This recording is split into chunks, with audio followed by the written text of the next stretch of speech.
ఇప్పుడు మాక్రామి తాడు ఉంటుంది కదా వైరు, దాంతో మనం డోర్ కర్టెన్లు ఇవన్నీ అల్లుతాము. అవి అల్లగా చిన్న చిన్న ముక్కలు మిగులుతూ ఉంటాయి. ఆ ముక్కలని ఇగో ఇలా లాక్కుంటే ఇలా వస్తుందన్నమాట. దీన్ని మనం ఇలా చేతికి ఇలా చుట్టేసుకుని ఇలా చుట్టేసుకుని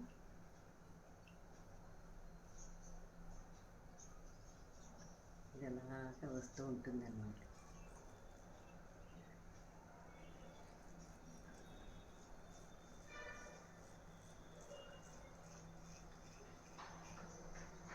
ఇలా చుట్టేసుకుంటాం అన్నమాట. ఇలా మనం ఎక్కువ పెద్ద పువ్వు కావాలంటే ఎక్కువ చుట్టుకోవాలన్నమాట. ఒక 4-5 ముక్కలు చుట్టుకోవాలన్నమాట. మీకు శాంపిల్ చూపిస్తున్నాను. ఇది ఇలా చేసుకున్నాక దీన్ని ఒక తాడు ఇది ముక్క పెట్టి కట్టేసుకోవాలి.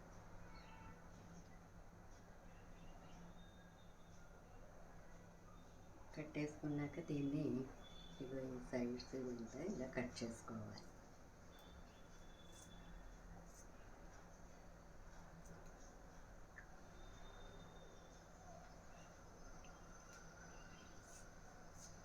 కట్ చేసుకుని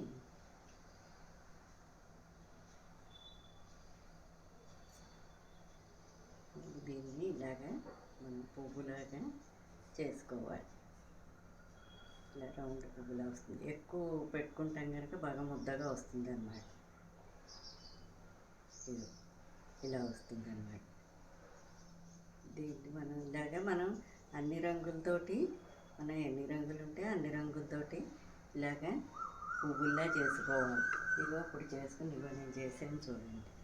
వాటిని ఇలా పువ్వుల్లా చేసుకుని ఇలా దండలా కట్టుకోవచ్చు అన్నమాట. అన్ని రంగుల మాక్రామి తాడుతో వేసిన మాక్రామి వైర్తో వేసిన దండ. ఇలా మనం డెకరేషన్కి పెట్టుకోవచ్చు, దేవుడి ఫోటోలకి వేసుకోవచ్చు, ఏదైనా అన్ని రకాలుగాను ఉపయోగించుకోవచ్చు. ఇంకా ఒక్కొక్క పువ్వు అయితే ఒక కాడకి చుట్టేసుకుని ఫ్లవర్ వాజుల్లో కూడా పెట్టుకోవచ్చు.